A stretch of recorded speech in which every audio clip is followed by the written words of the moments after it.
রংপুর আর চট্টগ্রাম বিচ্ছিন্ন হতে পারে বললেন আসামের মুখ্যমন্ত্রী।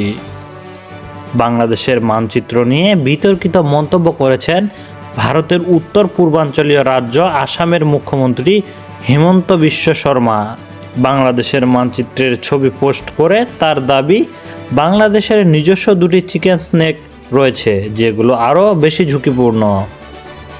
এমনকি রংপুর আর চট্টগ্রাম বাংলাদেশ থেকে বিচ্ছিন্ন হতে পারে বলে উল্লেখ করেছেন তিনি। সোশ্যাল মিডিয়া প্ল্যাটফর্ম এক্সে দেওয়া এক পোস্টে তিনি এই বিতর্কিত মন্তব্য করেন। সোমবার এক প্রতিবেদনে এই তথ্য জানিয়েছে ভারতীয় সংবাদ মাধ্যম এনডিটিভি। সংবাদ মাধ্যমটি বলেছে, আসামের মুখ্যমন্ত্রী হিমন্ত বিশ্ব শর্মা রোববার বাংলাদেশের উদ্দেশ্যে কড়া প্রতিক্রিয়া জানিয়েছে।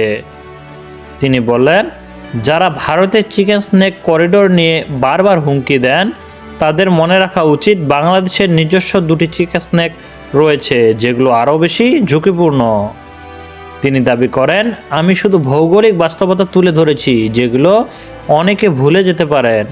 রোববার তিনি সামাজিক যোগাযোগ মাধ্যম এক্সে এ মানচিত্র প্রকাশ করে জানান, বাংলাদেশে রয়েছে দুটি সংকীর্ণ করিডোর যেগুলো নিরাপত্তার দিক থেকে স্পর্শকাতর, যার প্রথমটির উত্তর বাংলাদেশের করিডোর প্রথম চিকেন স্নেক।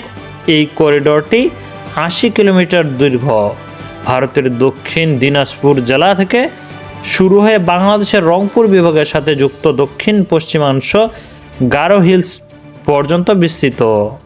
আসামের মুখ্যমন্ত্রী হিমন্ত বিশ্ব শর্মার দাবি, এই পথ বাধাগ্রস্ত হলে বাংলাদেশের রংপুর বিভাগ পুরোপুরি বিচ্ছিন্ন হয়ে পড়বে। আর দ্বিতীয় করিডোর চট্টগ্রাম করিডোর বা দ্বিতীয় চিকেন স্নেক আরও ছোট, মাত্র ২৮ কিলোমিটার। এটি বাংলাদেশের বাণিজ্যিক রাজধানী চট্টগ্রামকে রাজনৈতিক রাজধানী ঢাকার সঙ্গে যুক্ত করে। হিমন্তের দাবি, এই করিডোর বাংলাদেশের অর্থনৈতিক ও রাজনৈতিক প্রাণকেন্দ্র সংযুক্ত রাখে।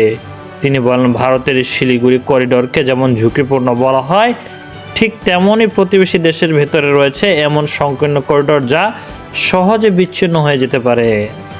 মূলত ভারতের শিলিগুড়ি করিডোরই বলা হয় চিকেন স্নেক। মাত্র ২০ কিলোমিটার প্রশস্ত ও পশ্চিমে শিলিগুড়িতে অবস্থিত এই করিডোর দিয়েই ভারতের মূল ভূখণ্ড থেকে উত্তর পূর্বাঞ্চলের ৭টি রাজ্য রেল ও সড়ক যোগাযোগ করা হয়। করিডোরটির উত্তর নেপাল ও ভুটান আর দক্ষিণে বাংলাদেশ। হিমন্ত শর্মা বলেন, এই করিডোর এতটাই কৌশলগত গুরুত্বপূর্ণ যে এটি বিচ্ছিন্ন হলে গোটা উত্তর পূর্বাঞ্চল ভারতের মূল ভূখণ্ড থেকে আলাদা হয়ে যাবে।